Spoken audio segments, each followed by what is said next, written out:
you. Have you ever wondered why things fall down instead of floating up? Let's travel back in time to England, long, long ago. Imagine a young boy sitting under a big, green tree. His name was Isaac Newton, and he was born in the year 1642.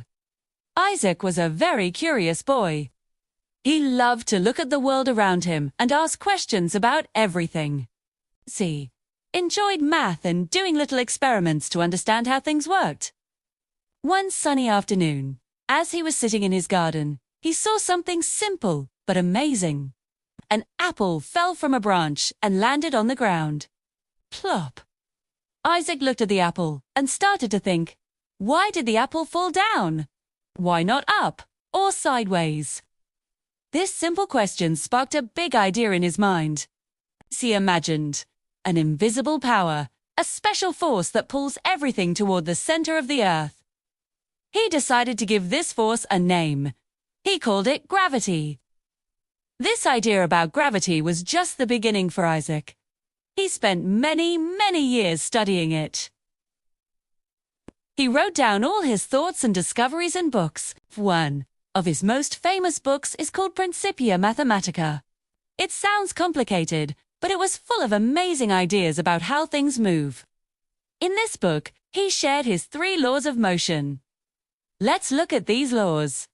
The first law says that if something is not moving, it will stay still.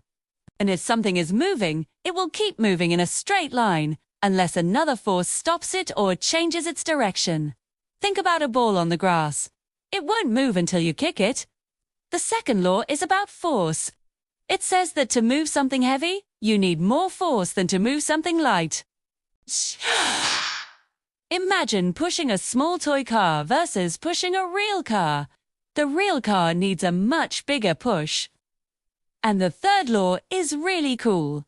It says that for every action, there is an equal and opposite reaction. When you jump on a trampoline, you push down on it. What does the trampoline do?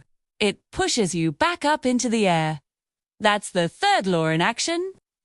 These 3 laws help explain everything, from a ball rolling on the floor to planets moving in the sky. But Isaac Newton didn't stop there. He was also fascinated by light. He took a special piece of glass called a prism and let sunlight pass through it. Wow! A beautiful rainbow of colors appeared on his wall. He discovered that white light is actually made of all the colors we see in a rainbow. He also loved building things, like better telescopes, to see the stars and planets more clearly. Because of his brilliant mind and amazing discoveries, people all over England and the world started to respect him. He became a very famous and important scientist. His ideas completely changed how we understand the world.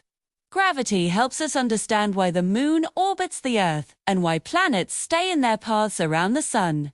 Today, Newton's laws are still incredibly important. Astronauts use them to plan journeys into space. Engineers use them to design and build strong bridges, tall buildings, and fast machines.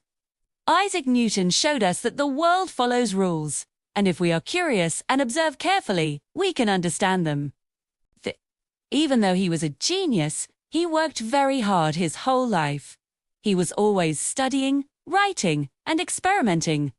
He spent a lot of time alone, just thinking deeply about the universe. The story of the apple might be simple, but it reminds us how a small moment of curiosity can lead to a giant leap in knowledge. Ozeg. Newton taught us to always ask why and to never stop exploring the world around us. He showed us that one person with a curious mind can change the world forever.